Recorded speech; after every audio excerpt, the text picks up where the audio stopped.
ကျိုးစာဝမ်းစလေးစောင့်နေသူများပစ္စည်းလေးထပ်ရောက်ပါပြီ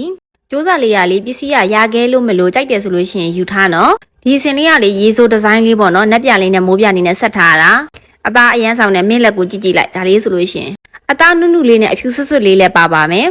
နောက်ထပ်တစ်ယောင်လေးငပိယောင်လေးဆိုတော်တော်လေးကိုပဲလှတယ်ဘိုးဆန်းတယ်အနီယောင်လေးကိုမှအပွင့်စိတ်လေးရွှေရောင်မှလုံးဝဖန်စီလုံးဝရွှေစစ်စစ်ပဲခုတစ်ခေါက်လေးနက်ပြရောင်လေးတော်တော်များများလေးပါရဲ့နော်အနက်ရောင်လေးလည်းပါပါမယ်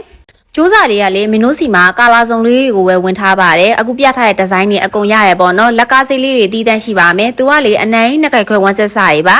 လက်ကားစိလေးကဝမ်းဆက်ကို1000ပါလက်လီတစုံဈေးလေးက12500ပါကျိုးစာဝမ်းဆက်တွေကကြာလေသူကဈေးရမ်းတန်နေပေါ့နော်ပွဲလေးလဲတိုးတယ်မင်းဆိုလို့ရှိရင်ကျိုးစာဝမ်းဆက်တွေကို4000ကျော်လောက်ကတိုင်းစပြီးတော့ရောင်းလာပေါ့နော်အခုချိန်ထိပစ္စည်းရောက်တိုင်းလေးသူကလုံးဝကိုမကြိုက်သူမရှိပဲအခုနောက်ပိုင်းကျတော့ဒီဇိုင်းအမျိုးမျိုးတွေထွက်တာများတဲ့အတွက်ဒီကျိုးစာဝမ်းဆက်တွေကခဏခဏဒီဇိုင်းအသစ်မထွက်တာပဲရှိရဲ့ဒါပေမဲ့သူကလုံးမရှိရတော့မဟုတ်ဘူးပေါ့နော်အခုလဲမင်းတို့ပစ္စည်းလေးထပ်ရလို့မလို့ဆိုင်မှာတွင်းထားပါတယ်လက်လီလက်ကစိတ်တိုင်းကြလာရောက်ရွေးချက်ဝယ်လို့ရပါပြီပစ္စည်းလေးကဆိုင်မှာအမြဲအသင့်ဝင်มาလဲပိုးတစ်ခုချင်းစီလာပါမယ်နော်